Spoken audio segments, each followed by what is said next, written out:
नमस्कार मित्रों, स्वागत है आपके अपने आर के यादव चैनल पर। आज एक बार फिर से आप लोगों के लिए, जैसा कि आप लोगों को मालूम होगा कि प्रॉफिट एंड लॉस आप लोगों का क्या हो रहा था, चल रहा था, ठीक है। उसमें आप लोगों को पार्ट 1, पार्ट 2 और पार्ट 3 यूँ कहा जाए तो 3 भाग आप लोगों को क्लास ले लिया गया है लाभ व हानि में, ठीक है। आज आप लोगों को चलने वाला है कौन सा भाग? पार्ट 4। पार्ट 4 चलेगा दोस्तों। तो पार्ट 4 में हमें देखना है, कुछ इसमें यूनिक क्वेश्चन मिलेंगे आपको और कुछ मज़ेदार क्वेश्चन होंगे। आइए हम इसमें देख लेते हैं पार्ट नंबर 4 का ये पहला क्वेश्चन। तो पहला क्वेश्चन जो कह रहा है, इसमें ध्यान से देखिए इस क्वेश्चन को।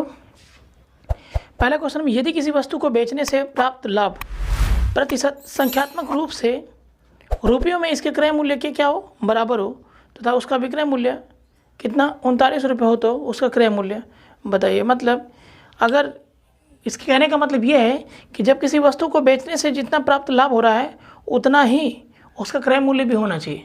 मतलब अगर किसी वस्तु को हम क्या कर रहे हैं, बेच रहे हैं, या किसी वस्तु पे जब हम लाभ ले रहे हैं तो जितना लाभ ले रहे हैं, जितना लाभ प्रतिशत ले रहे हैं, उतने ही रुपए में हम उस वस्तु को खरीद रहे हैं, या जितने में हम उसको खरीद रहे हैं उतना ही हम क्या कर रहे हैं, लाभ उसका परसेंटेज है, ठीक है। ये चीज़ क्लियर होना चाहिए। मतलब लाभ परसेंटेज और उसका रुपया क्रय मूल्य दोनों क्या होना चाहिए, बराबर होना चाहिए। तो जैसे यहाँ पे क्या दिया है, 39 रुपये दिया है, ठीक है। इसका विकल्प जो है, इसका विकल्प देख लीजिए। मैंने कल इस क्वेश्चन को विकल्प के अनुसार बताया था। जैसे विकल्प इसका 20, 22, 28 और 30, ये इसके 4 विकल्प हैं। तो मैंने क्या किया था, यहाँ पर मैंने 39 को लिया था और मैंने ये बताया था कि यहाँ पे ये कहना था कि अगर R रुपये हैं, अगर ये क्रय मूल्य इसका R रुपया है, ठीक है, तो इस पर जो लाभ होगा वो भी कितना होगा, R% होगा। मतलब जितना इसमें, जितने रुपए में खरीदेंगे उतना ही रुपए का लाभ होगा, ठीक है। ये ध्यान रखिएगा, इसके कहने का यही मतलब था। तो कल मैंने बताया था आप लोगों को विकल्प के अनुसार कि जैसे मान लीजिए पहला ऑप्शन है 20, तो 20 रुपये में मैंने खरीदा तो 20% ही लाभ हुआ।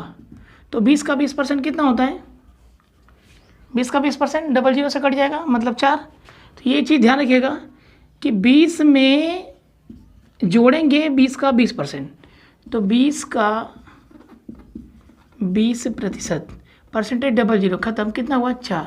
तो 4 जुटेगा तो कितना आ रहा है, 24 आ रहा है।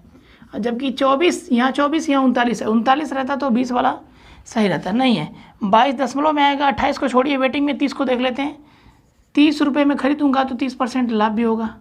तो यहाँ पे क्या होगा, 30 प्लस, अब 30 का 30%, ध्यान से देखिए इसको, 30 का 30% मतलब 00 सम आप 3 तरीके कितना 9, 39 हो गया। तो 39 हमारा क्या होगा, 39 हो गया तो 30 हमारा क्या होगा, आंसर। मतलब हमारा आंसर क्या होना चाहिए ऑप्शन के हिसाब से, 30 हमारा आंसर होना चाहिए, ठीक है दोस्तों। मैंने इसको एक और रूल से आप लोगों को बता रखा था। जैसे यदि आप ऑप्शन से नहीं लगाते हैं तो इसका एक और रूल था, जब लाभ की बात बोला हो तो हमने क्या कहा था, किसी ऐसी दो संख्याओं को लीजिएगा, जिनका क्या अंतर कितना होना चाहिए, 10 होना चाहिए। अगर लाभ की बात करेगा तो अंतर इनके बीच का क्या होना चाहिए, 10 होना चाहिए। किन्हीं ऐसी दो संख्याओं का अंतर 10 होना चाहिए, उन्हीं हम संख्याओं को क्या करेंगे, लेंगे, ठीक है। और उनका गुणा करने के बाद 39 भी होना चाहिए। तो एक तो हो गया 13 और एक हो गया क्या, 3, ठीक है। जब योग की बात रहेगी तो अंतर होना चाहिए 10 और गुणनफल होना चाहिए 39 दोनों संख्याओं का। लेकिन जब हानि की बात होगी, जब लाभ की बात बोले रहेगा तो अंतर 10 होना चाहिए, जब हानि का बात होना चाहिए तो क्या होना चाहिए, योग इसका 10 होना चाहिए, ठीक है। एक चीज़ क्लियर रखिएगा। हाँ, यहाँ पे क्या होगा, जब मैंने बोला था अगर लाभ की बात बोलेगा तो अंतर तो 10 होगा ही, लेकिन इसमें जो छोटी संख्या पे क्या करेंगे, 0 बढ़ा देंगे, वही क्या होगा, आंसर होगा। तो 30 हमारा क्या होगा, आंसर होगा। आइए हम अगले क्वेश्चन को देखते हैं दोस्तों। अगला क्वेश्चन देखिएगा। अगला क्वेश्चन से ये कह रहा है कि एक आदमी कुछ वस्तुएं P रुपये प्रति दर्जन के भाव से खरीदता है। एक आदमी क्या करता है, कुछ वस्तुएं P रुपये प्रति दर्जन के भाव से खरीदता है तथा P/8 रुपये प्रति वस्तु के हिसाब से बेच देता है। मतलब पहले जो खरीदना ना पी रुपये में 1 दर्जन, पी रुपये में 1 दर्जन वस्तु खरीदता है, यूँ कहा जाए तो, ठीक है। तो पहले क्या कह रहे हैं, पी रुपये में 12 वस्तुएं, दर्जन प्रति दर्जन बोला है ना, पी प्रति दर्जन वस्तु खरीदता है, मतलब पी में 12। अभी अगला बोला है पी प्रति 8, क्या बोला है, दूसरे पे बोला है कि पी प्रति 8 रुपये प्रति वस्तु के हिसाब से बेचता है, ये खरीदता है और बेचने के क्या काम करता है, पी रुपये में 8 वस्तु बेचता है। ये इसके कहने का मतलब, पी रुपये में 12 वस्तु खरीदता है मतलब 1 दर्जन, और पी रुपये में 8 वस्तु क्या करता है, बेचता है। ये खरीदा, ऐसे लिख लो, ये आप, ये खरीदा और ये क्या, बेचा। तो मैंने आप लोगों को कुछ ऐसे बताया था, जैसे मैंने बताया था ना कि 10 रुपये में 11 वस्तुएं और 11 रुपये में 10 वस्तुएं, 10 रुपये में 11 वस्तुएं खरीदी जाती है तथा 11 रुपये में 10 वस्तुएं बेच दी जाती है। तो मैंने बोला था 3 मल्टीप्लाई ऐसे करने के लिए, जुड़े से। तो हम क्या करेंगे, पी का 8 में करेंगे तो 8 पी हो जाएगा। तो ये तो क्या हो गया, कास्ट प्राइस हो गया, क्रय मूल्य हो गया। पी इंटू 12 मतलब 12 पी हो गया, मतलब ये सेलिंग प्राइस हो गया, मतलब विक्रय मूल्य हो गया। तो खरीदा 8 में, बेचा 12 में, तो कितने का प्रॉफिट हो रहा है, 4 का, मतलब 4 पी का प्रॉफिट हुआ। कहाँ से होगा भाई, क्रय मूल्य पे होगा। तो क्रय मूल्य नीचे रहेगा, इंटू कितना, 100। लाभ परसेंट चाहिए, पी से पी खत्म, 4 दूना के कितना 8, 2 से काटिए कितना हो जाएगा 50%। तो 50% का क्या लाभ, 50% का क्या होगा, लाभ होगा। तो यही हमारा क्या होगा, आंसर होगा। लेकिन हाँ, अगर इसी चीज़ को आप दूसरे तरीके से जानना चाहते हैं तो एक चीज़ और जानिए, इसी चीज़ को अगर आप दूसरे तरीके से जानना चाहते हैं तो आप ऐसे भी लगा सकते हैं इसको। जैसे मैंने बोला था कि वस्तुएं बराबर कर लीजिए, वस्तुएं क्या कर लीजिए, बराबर कर लीजिए।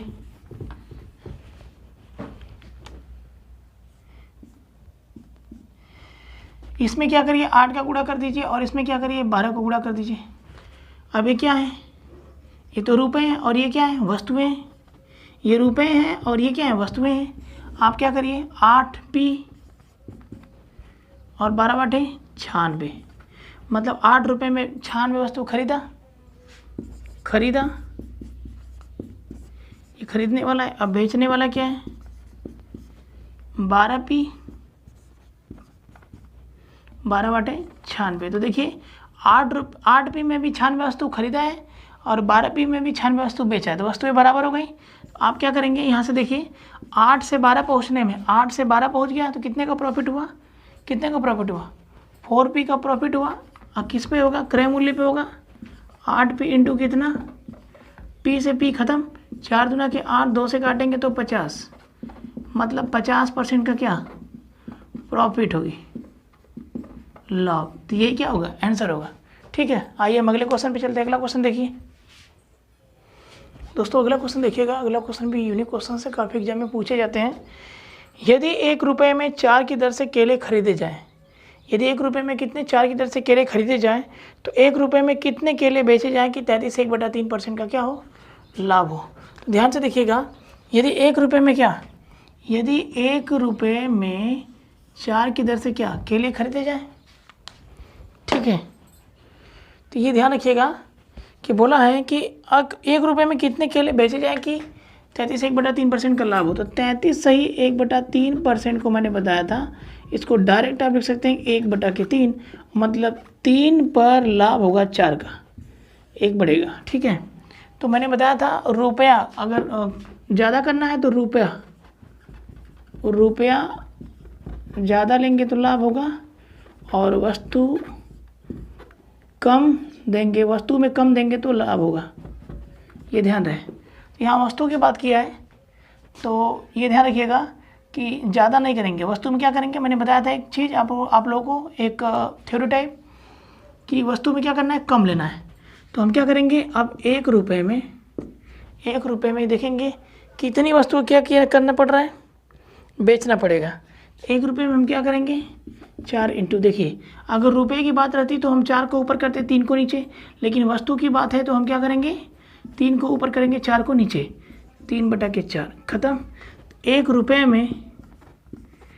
रुपये में 3 वस्तु बेची जाएगी,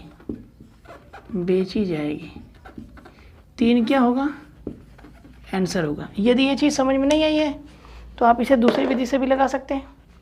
दूसरी विधि इसकी क्या कहेगी, आप लोगों को मालूम होगा कि रुपया बटे वस्तु है, रुपया बटे वस्तु एक आप लोगों का क्या होता है फार्मूला, आप उससे लगा लीजिए या फिर आप इससे भी लगा सकते हैं कि आपको मालूम है कि 1 रुपये में जब 4 की दर से केले खरीदे जाते हैं तो 1 रुपये में कितने केले बेचे जाएंगे, 33/3 का।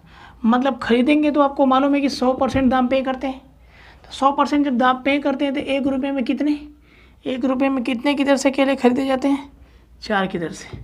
मतलब 100% बराबर 1 बटा के क्या होगा 4, तो 1% बराबर क्या होगा 1/4 इंटू कितना 100। ये इंटू 100 क्यों हो रहा है 4 के बगल में, क्यों, क्योंकि 1/4 अब बटा के 100 होगा, तो ये बटा के 1 लेंगे अगर, तो ये क्या होगा बटा के अगर 1 लेंगे तो ये क्या होगा 1/4 इंटू 1/100। इसी को मैंने इस तरह से लिख दिया।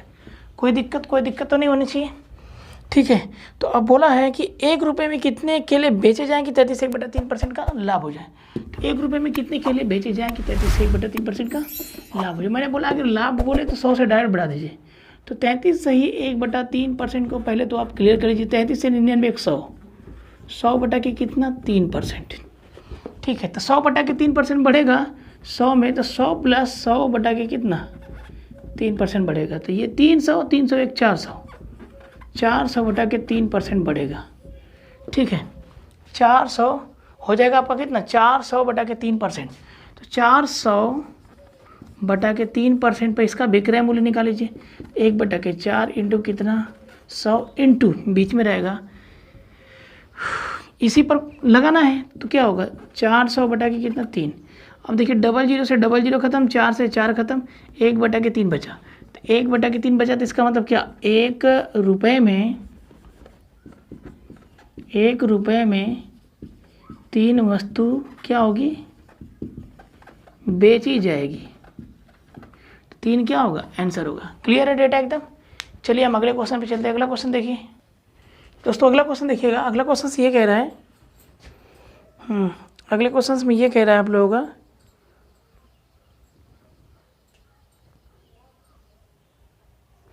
ए एक वस्तु बी को 20% लाभ पर बेचता है, बी उसे सी को 10% लाभ पर और सी उसे डी को 12.5% लाभ पर बेचता है। तदनुसार यदि डी ने ₹29.70 मूल्य दिया हो तो ए ने उसे कितने में खरीदा होगा, ये देखते हैं इसको। तो ध्यान से देखिए क्वेश्चन क्या करेंगे आप, क्या करेंगे ए का तो मूल्य दिया नहीं है, ए गुड़े अब ए ने एक वस्तु को बी को कितना दिया 20% लाभ पे, तो कितना होगा डायरेक्ट 120 बटा के कितना 100 पर। देखिए फ्रैक्शन दिया है तो ध्यान रखिएगा इसमें फ्रैक्शन से संबंधित दिया है, तो अगर हम इससे लगाएंगे लगेगा तो इसी से, ठीक है। लेकिन फ्रैक्शन अगर रियल वैल्यू निकालेंगे तो उससे क्या होगा थोड़ा सा जल्दी से सोल्यूशन निकल जाएगा, ठीक है।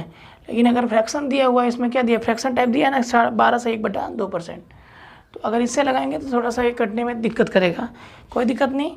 आइए देखते हैं 120 बटा के 100 और इसके बाद बोला है बी सी को 10% लाभ पे, मतलब 110 बटा के कितना 100 इंटू आगे दिया है कि सी डी को 12.5%, तो 12.5 को कैसे लिख सकते हैं 112 दशमलव कितना 5, 100 में 12.5 बढ़ा दिए अब बटा के कितना 100, ये भी ठीक है।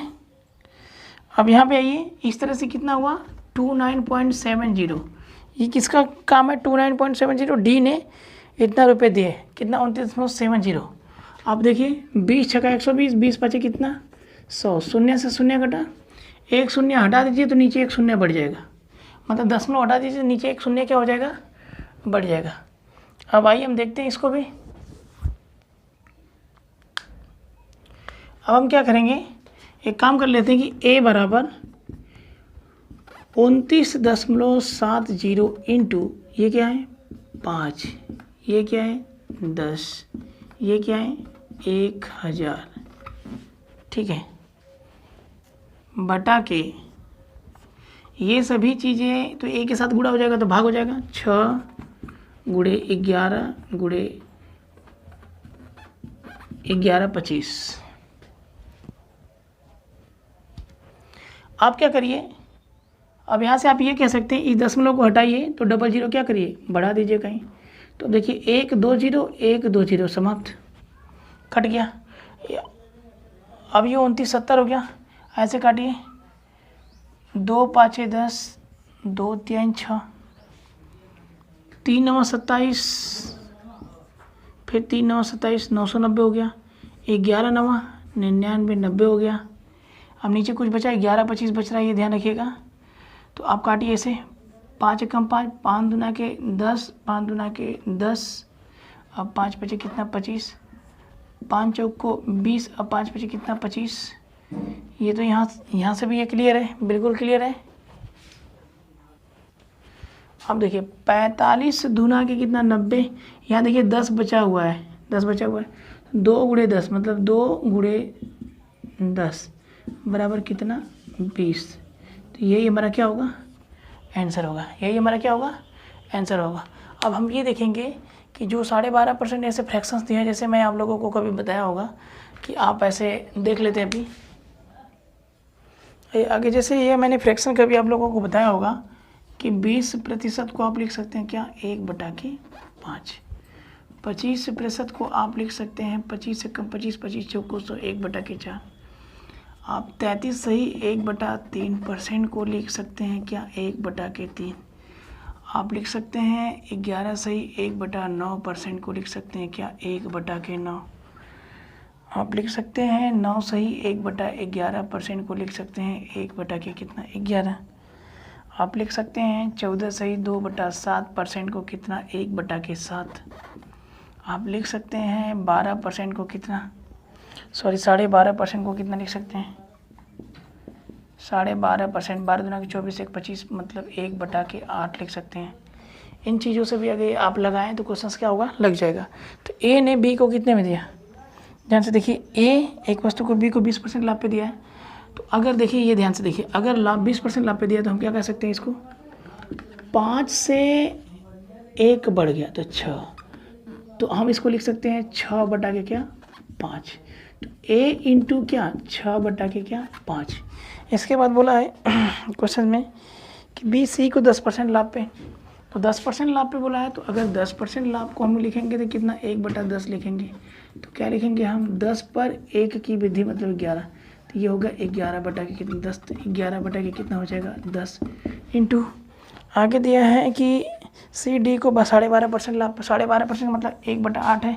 इसको लिख सकते हैं 8 से 1 बढ़ाकर 9, तो 9/8 हो जाएगा, 9/8 हो जाएगा। इस तरह से कितना 29.70 डी ने रुपया लगाया। अब हम क्या करेंगे यहाँ पे 2 3 6, 2 5 क्या 10। अब कुछ तो ऐसी चीज़ें हैं नहीं। अब देखिए हम करते हैं 1 गुणे 3 गुणे 11 गुणे 9, ऐसे कह सकते हैं 1 गुणे 3 गुणे 11 गुणे 9 बराबर 29.70 इंटू 5 इंटू 5 इंटू 8।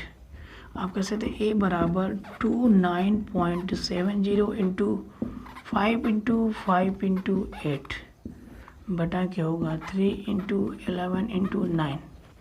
ठीक है, यहाँ से 0 हटाओ, 00 बढ़ा दो, तो 1 0 से 1 0 समाप्त हो गया।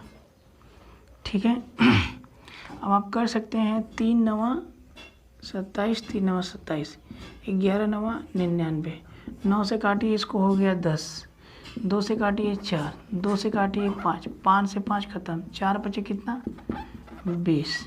तो यही हमारा क्या होगा आंसर होगा। चीज़ क्लियर एकदम।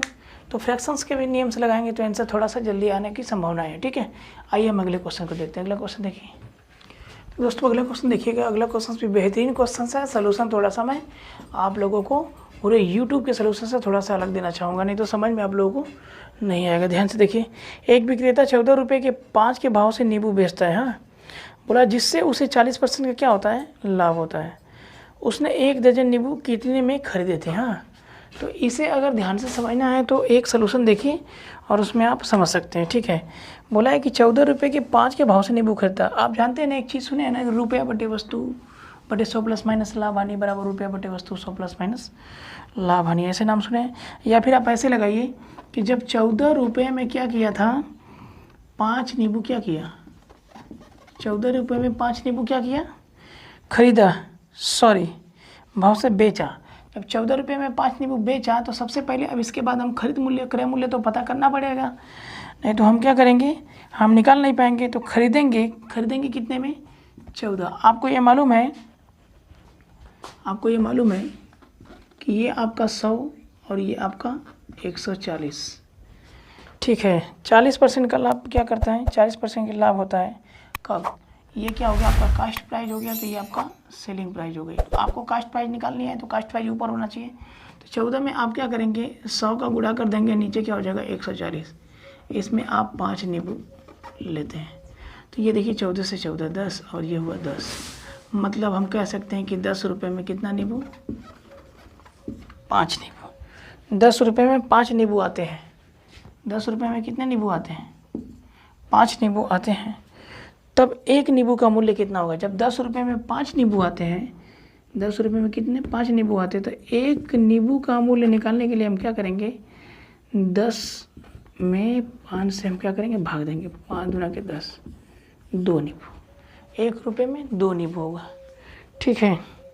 तो 1 रुपये में 2 नींबू होगा। यहाँ पे क्या बोला है कि उसने 1 दर्जन नींबू में, 1 दर्जन नींबू कितने रुपये में खरीदे, जब 10 रुपये में 5 नींबू है तो 1 नींबू का दाम कितना होगा 2। अब 12 नींबू का दाम पूछा है तो 12 × 2 कर दीजिए 24। जब 1 रुपये में 2 नींबू तो 12 नींबू निकालना है तो 12 दूना के 24, 24 रुपये में 1 दर्जन नींबू मिलेंगे। ये हमारा क्या होगा आंसर होगा, 24 रुपये में 1 दर्जन नींबू क्या होंगे मिलेंगे। यदि इस सोल्यूशन को थोड़ा सा और नॉर्मल बनाना है तो यहाँ से समझ लीजिए, थोड़ा सा और नॉर्मल बनाते हैं। रुपया बट वस्तु के नियम से हम क्या कह सकते हैं कि जब बोला है 14 रुपये के 5 के भाव से नींबू बेचता है तो उसे 40% का क्या होता है लाभ, सीधा सीधा लिखिए 140%। 40% का लाभ होगा तो 140 होगा। तो क्या होता है 14 रुपये में 5, मतलब रुपया बटे वस्तु, तो 1% पे आप निकाल दो 14 बटा के 5, अब भागे होगा 140, तो इंटू तो यही होगा ना 140। ये चीज़ ध्यान में रखिएगा, ठीक है। अब एक चीज़ ध्यान रखिए कि जब 14 रुपये में 5 के भाव से क्या करता है नींबू बेचता है तो 40% का लाभ होता है। तो 40% मतलब 100 से 40 बढ़ेगा, तो हम कह सकते हैं 140% बराबर 14 बटा के 5। तो 1% बराबर 14 बटा के 5 बटा के 140, मतलब इंटू होगा 140 यहाँ पर। अब ये ध्यान रखिएगा कि अब हम क्या करेंगे, सबसे पहले हम क्रय मूल्य निकाल लें। क्रय मूल्य निकालेंगे तो क्रय मूल्य हम किस में निकालेंगे 100%। जब हम क्रय मूल्य निकालेंगे तो डेटा सब क्लियर हो जाएगा। तो क्रय मूल्य 100% निकालेंगे तो क्या होगा 14 बटा के 5 इंटू 140 इंटू कितना 100। तो 14 से 14 कटा 10, 10 से 10 कटा ये 10 बार में 5 दूना के कितना 2, ठीक है। क्रय मूल्य कितना हुआ 2 रुपये। क्रय मूल्य हो गया 2। क्रय मूल्य जब 2 हो गए तो आपको मालूम है कि जब आपको मालूम है कि एक नींबू 2 रुपये में मिल रहे हैं, अब यहाँ से क्लियर हो गया कि एक नींबू 2 रुपये में, क्रय मूल्य 2 रुपये हो गया। ये एक नींबू का दाम निकल गया 2 रुपये, तो आपको 12 मतलब 1 दर्जन लेना था, मतलब 12 नींबू लेना था। 2 का गुणा कर दीजिए 24 रुपये, मतलब यहाँ से और क्लियर हो जाएगा। 24 रुपये में आप 12 नींबू ले लेंगे, ठीक है। ये आपका आंसर हुआ। आइए हम अगले क्वेश्चन में चलते हैं। दोस्तों अगला क्वेश्चन देखिएगा। अगला क्वेश्चन बहुत ही बढ़िया क्वेश्चन है। थोड़ा सा ये क्या है ना कि हम अपने बेसिक रूल्स और बेसिक लॉजिक्स लगाने का प्रयास करेंगे, क्योंकि ये ऐसे प्रश्न हैं ही। एक विक्रेता ने 40 दर्जन केले 250 रुपये में खरीदे, ठीक है। 40 दर्जन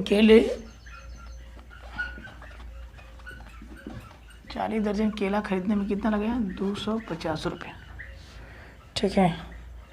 40 दर्जन केले 250 रुपये में खरीदे, ठीक। तो एक बात बताइए, सॉरी यहाँ से रुक जाइए थोड़ी। 40 दर्जन केला 250 रुपये में खरीदे, बोला 40 दर्जन केले 250 रुपये में खरीदे। तो आप बताइए कि एक दर्जन कितने होते हैं 12। पहले पूरा केला निकालिए, एक दर्जन में 12 किलो होते हैं, 40 दर्जन में कितने किलो हो जाएंगे 40 × 12 बराबर 480 केले। पहले आप केले निकाल लीजिए, तभी तो मालूम चलेगा 250 रुपये में केला कितना खरीदा, ठीक है। तो हम क्या कह सकते हैं कि 250 रुपये में इसका मतलब उन्होंने कुल 480 केले क्या किए खरीदे। अब तो क्लियर है। एक दर्जन में 12 केले होते तो कुल केले कितने हो जाएंगे 480। तो अब बताइए, क्वेश्चन में बोला है कि 30 केले सड़े हुए थे और उन्हें बेचा नहीं जा सकता है। जब 30 केले सड़े हुए तो शेष केला निकाल लीजिए।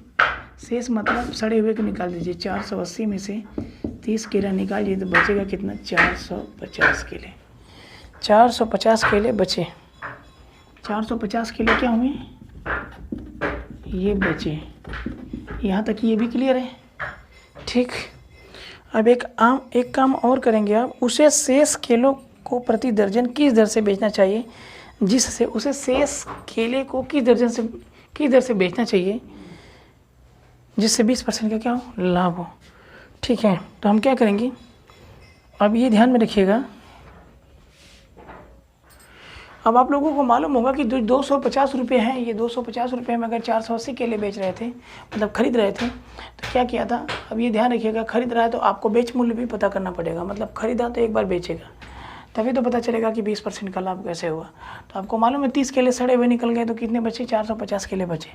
तो अब आपको ये पता करना पड़ेगा कि 250 रुपये में अगर क्या कर रहा है, खरीद रहा है, तो बेचेगा कितने में, ये क्लियर करना पड़ेगा। तो अब ये बोला है ना कि बेचना चाहिए जिससे 20% का लाभ हो, तो बेचेगा तो इसी पर बेचेगा ना, लाभ हानि तो इसी पर होगा, इसी क्रय पर होगा। तो सीधे सीधे पता करो आप कि 250 20% का लाभ हो, मतलब 120 बटा के कितना, 100। तो आप 0000 से काट दीजिए। ठीक है, 12 पचे कितना, 60, 0 6 12 दूना के 24, अच्छा 300 में क्या करेगा, बेचेगा, मतलब खरीदा कितने में, 250 में, बेच रहा है कितना में, 300 में। ठीक है, ये चीज़ क्लियर है।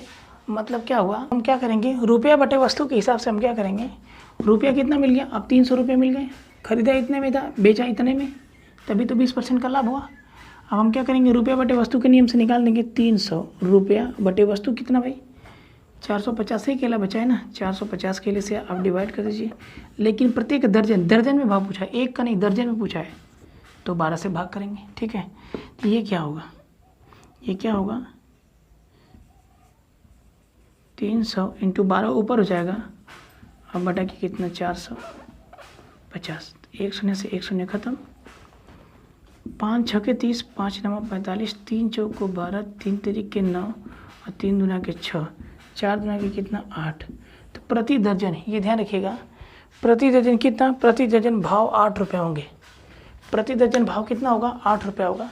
तो ये इसका एक अलग ही तरीका है, ये ध्यान में रखिएगा। 40 दर्जन केले, मतलब एक दर्जन में 12 केले होते, तो 12 चौक 48, 480 केले होंगे। अब बोला 250 रुपये में कितने केले खरीदे, क्लियर हो गया, 480 केले खरीदे। अब बोला 30 केले क्या हो गए, सड़ गए, तो 450 केले बचेंगे, आप निकाल लेंगे। अब ये पता करना होगा कि 20% लाभ कमाना चाहता हो, तो आप पता कर लिए कि 20% अगर लाभ कमाना चाहता है तो केला को बेचा होगा, खरीदा था तो बेचा होगा। अब पता चला 250 रुपये में क्या किया, खरीदा है, तो बढ़ा के बेचेगा, 250 से बढ़ा के बेचेगा, तभी तो 20% का लाभ होगा। तो 250 का 120 बटा 100, मतलब 20% मैंने लाभ निकाला, तो 300 रुपये, पता चला 300 रुपये में बेच रहा है, तो आपको मिल गया रुपया बटे वस्तु कितना बचा, 450। तो अब इसमें कितने हैं, अब इसमें पता करिए प्रति दर्जन कितने भाव, तो प्रति दर्जन 8 भाव, रुपया बटे वस्तु दर्जन में ज्ञात करना, इसलिए 12 में भाव, अगर 1 पढ़ना हो तो 1 से भाग देते हैं। ठीक है, तो 8 है, प्रति दर्जन कितना, 8, तो 8 होगा क्या, इसका मूल्य होगा, आंसर होगा। हाँ दोस्तों, अगला क्वेश्चन देखिएगा। देखिए, जो क्वेश्चन जैसे आपको मिलेगा, आपको लगे कि जिस नियम से हम संतुष्ट हैं, हम उसी नियम से लगाएंगे, एग्जाम में हम लगा सकते हैं, आप उसी नियम का उपयोग करिएगा। ठीक है, मैं ज़्यादा लंबा भी नहीं मानना चाहता और ज़्यादा शॉर्ट भी नहीं। ठीक है, वो हो जो लॉजिक दिमाग में बैठ जाए। क्वेश्चन अगला होगा, एक विक्रेता को 40 रुपये में 45 केले बेचने पर 20% की क्या होती है, हानि होती है। अब डायरेक्ट बोले कि 40 मतलब 40 रुपये में 45 केले बेचने पर 20% क्या होती है, हानि, रुपया बटे वस्तु से लगा दो आप। ठीक है, अब 20% की हानि होती है, मतलब क्या, 80%, इसका मतलब 80% पर 40 रुपये में 45 केले, मतलब रुपया बटे क्या, वस्तु, हो गया, क्लियर है। तो 1% पर आप निकाल लो, 40 बटा के क्या, 45, अब बटा के होगा कितना, 80 आके फिर यहीं पे गुणा होगा। ठीक है, इतना क्लियर हो गया। अब हम क्या करेंगे, क्वेश्चन में ये दिया है कि 24 रुपये में कितने केले बेचने चाहिए जिससे उसे 20% का क्या हो, लाभ हो। सबसे पहले आप क्या करेंगे, 24 केले बोला, अगर 1 केले बोलता ना तो डायरेक्ट हम निकाल लेते हैं 100% पे। ठीक है, तो ये क्या बोला, 24 केले बेचने होंगे ना, 24 को तो आप बाद में रखिए। ठीक है, 24 को क्या कर सकते हैं, बाद में कर सकते हैं। ठीक है, पहले प्रक्रिया ये करिए, आप क्या करेंगे, 120% पे आप निकाल दो, 120% बोला है तो 120% पे निकाल दो, 40 बटा के 45 इंटू कितना, 80। सॉरी, अगर 1 रुपये में कितने भाव से कितने वस्तु बेचेगा, तो ये रहता तो निकाल लेते 100% पे, या फिर 120 दिया तो 120% निकाल लेते। लेकिन अब हम 120% पे निकाल रहे हैं ना, तो एक ही के भाव से निकलेगा, ये ध्यान रखिएगा। बाद में हम 24 का हिसाब किताब कर लेंगे। अभी क्या होगा, इंटू कितना होगा टोटल 120, 20 छक्का 120, 20 चौको 24, सॉरी 20 चौको 80, 4 एक कम 4 10। ठीक है, यहाँ तक तो क्लियर है। 3 दूना के 6 और 3 15 45, यहाँ तक भी क्लियर है। 5 दूना के 10 और 5 3 कितना 15, ये कितना हुआ 4, 4 बटा के कितना हुआ 3, 4 बटा के कितना हुआ 3, मतलब 120% पे 4 बटा 3 के भाव से होगा। ठीक है, अब क्वेश्चन में क्या पूछा है कि 24, वही चीज़ 24 रुपये में कितने केले बेचने चाहिए ना, तो रुपया बटे क्या, फिर से वस्तु, ये तो 1 रुपये का आ गया ना, ये तो 4 रुपये का आ गया, 4 रुपये का आ गया।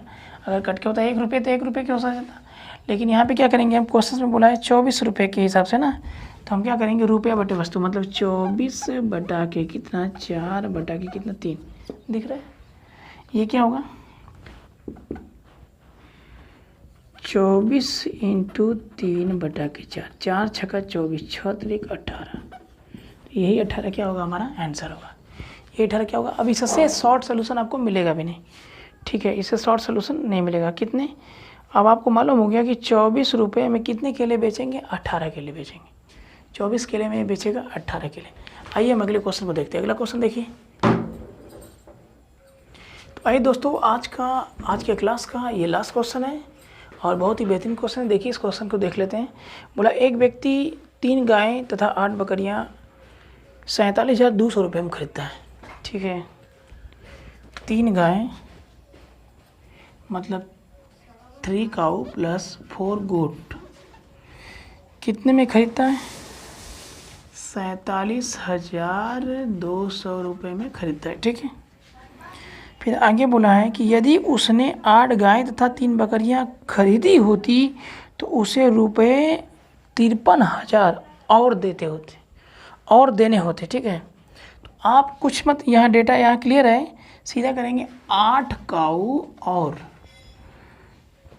3 गोट मतलब बकरियां अगर खरीदे होते तो उसे क्या करना पड़ता, 53,000 और देने होते, मतलब 47,200 तो दिया ही था, अब प्लस 53,000 और देता।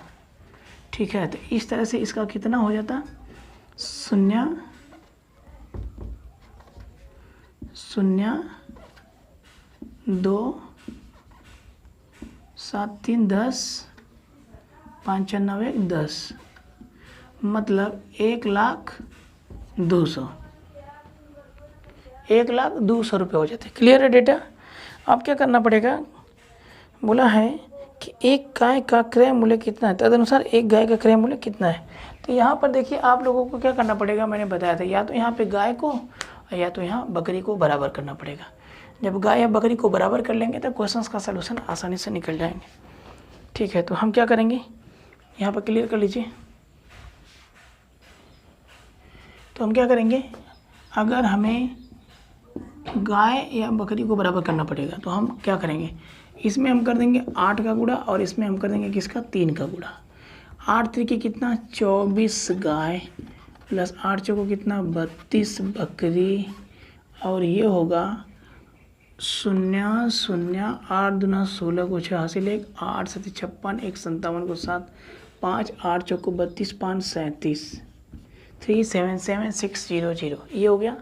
ये होगा 3 बटे 24 काऊ प्लस 3 तरीके 9 बकरियां, और ये होगा 3 0 0 0 3 दूना के 6 फिर 0 0 फिर 3, ये होगा। ठीक है, अब क्या करेंगे, इन दोनों को क्या करेंगे आप घटाने पर, आप क्या करेंगे घटाने पर करेंगे तो चिन्ह परिवर्तन हो जाएगा।